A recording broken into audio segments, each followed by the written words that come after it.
إنا لله وإنا إليه راجعون إنا لله وإنا إليه راجعون إنا لله وإنا إليه راجعون وموقال أرجح له ووحلق حماضه حالة دمانتا أينو مرينو وتاس dhalinyaro ciyaartooy ah oo yaryara in bas lagu ololiyo oo maanta ay shuguf beelaan ayaynu maraynaa looma heli karo dabdabis ka gaarsiiya gaariga iyo caruurta ku dhex ololaysa dabdamis lagaga gaarsiiyo oo bal wuxuu loogu tago lama awoodo taa laakiin taa bedelkeeda waxa la awoodaa in laga hadlo siyaasad iyo doorasho iyo meel aan adiga waxdanihi kuugu jirin. salaamullaahi calaykum waraxmatuhu wabarakaatu asxaabta sharafta leh waa mar kale iyo muuqaal cusub bartan adiga la socotaanna waa muuqbaahiyaha laakaha media bro aad iyo aad ayaad u mahadsantihiin walaalayaal runtii waxaan rabaa inaan ka hadlo muuqaalkan aad arki doontaan oo qof walba oo damiir iyo diin iyo dadnimo lehiba uu ka naxayo oo ah wax xataa qof kasta oo bini aadanihi uu ka dhiidhiyayo qalbigiisuna uusan u dul qaadan karayn. waxaan leeyahay ha laga raalli ahaado muuqaalkani waa muuqaal argagax leh laakiin waa ku khasbanahay inaan idin daawisiiyo.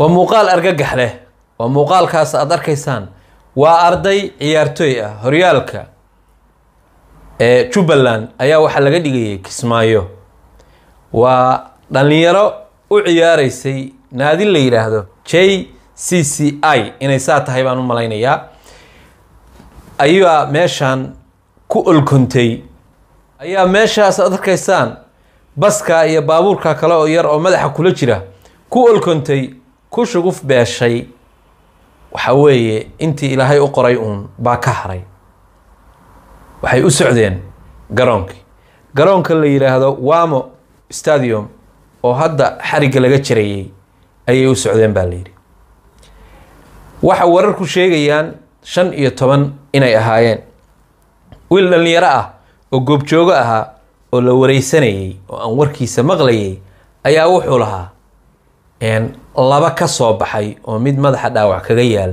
ayaa iga horyimi dadku wax ma qaban karin qof walba oo bini aadana markay wax dhacaan wuu argagaxaa waxba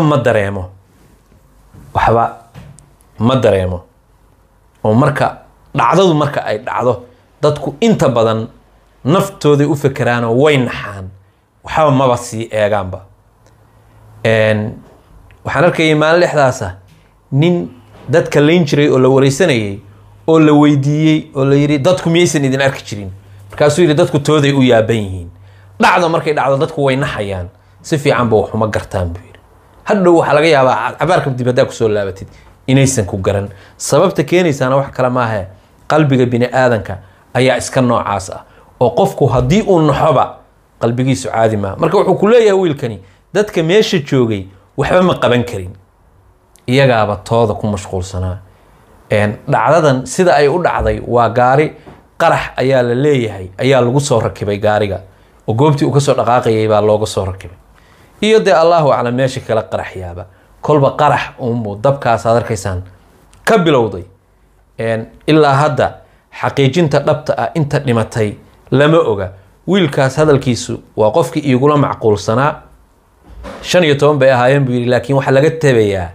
xaafadaha ka yimaadeen iyo guriyihii iyo magaranaysa iyo de markuu ololkaani waxaan dhamaado wixii ka soo haro oo baaqiya oo la helo hadhow kolba de si loo kala garanayo Allahu a'lam sababta keenaysa waxay tahay baabuur dabdamisa oo inta u yimaado xataa ka gaarsiiya ma jiro bahalahan yaryar oo haamahan yaryar oo meheradaha iyo xaafadaha iyo dadka qaarkood ay dhigtaan oo isla markiiba lagu buufin karo ma yaalaan. dabka intaa la eg iyo dhibaatada intaa la eg oo dalkii gaaraysa ummad baa waxay ka fekeraysaa doorasho iyo hebel baa wax qabtay iyo hebel baa kana iyo ma garanaysa. Kismaayo madaxweynaha hadda haystaa waxaan u malaynayaa 8 sano hadduusan ka badnayn buu haystaa. hal debdemis xataa ma joogto. ilaahay baa dadka Soomaaliyeed u maqan, mana aha meeshaas kaliya, laakiin meel kasta oo maanta Soomaali joogto waa ku dayacan yihiin. hadday joogaanna debdemisyana wax ku filan maaha oo wax isla markaba ka soo gaarsiin kara ma aha. caalamka 5 daqiiqo 6 daqiiqo gudaheed 10 daqiiqo gudahood bay kuugu imaanayaan. inta aa u sheegaysid meeshaasaa dab ka dhacay wakaa orod baa lagu imaanaya. kuwan xataa haddii debdemis la helayo oo la rabo in la soo aado xataa waddadii uu soo mari lahaa baabuur wadda ma leh. waxaaba laga yaabaa dariiqu marayo inuu horey ka go-an yahay oo ninu xiran yahay baaba laga yaaba. waxaa dhici karta in kaniba 5 mitir kusoo durkay kana 5 mitir dhistay waddadiiba la gooyey. ninkaana gaari gurigiisa hortiisa baakinkii ahaa baabuur inuu dhigtayba ama waddadiiba inay jaam tahay ilaa wax kale celiya ma laha. waddadii uu soo mari lahaaba in ay buuxdo oo baabuur la soo mari waayo hal xabo hadday joogto ama 2 oo meel ay usoo maraanba labadaas ama halkaasi ay waayaan ama mabaleba. haddiiba beesha caalamka iyo qolyo wax ku deeqa iyo kolba Hormuud shirkadaasi muqdisho iyada geysay sidaan arki jiray anigu indhahayga ku arki jiray. muqdisho Hormuud kuwa ay leedahay baa jiray oo markii dab dhaco soo gurman jiray. marka Kismaayo inay joogaanna macquul weeye oo wax dhici kara. laakiin dhalinyaradan sportska ah maxaa loo laynaya? yaa laynaya? cid kale layn mayso. Soomaali iyadaa is laynaysa. Soomaali iyagaan nabad ogolayn. nin la soo siiyey $10 $50 dhibaatada ninka geystay waxaa laga yaabaa $100 inuu ku geystay. waa $100 $50 qaybtood inay baraagtii ku jiraan baa laga yaabaa oo waxyaabaha laga bartay dadka waxyaabahan geysta. macnaha qaybtood waxaa laga yaabaa inay baraagtii bay ku jiraanba shaqo barasho. intaasoo dil baan ka qayb qaatayo dilka hebel markaan fulinayay shaqadan baranay kula oo waxyaabaha bini aadanka aqliga la yaabka way. macnaha mabda baan ku dilay kanaan maaha waa shaqo. marka hadda wiilasha yaryarka ah waxa halkaas gaarsiiyey waa dad diidan nabadda Soomaaliya inay jirto.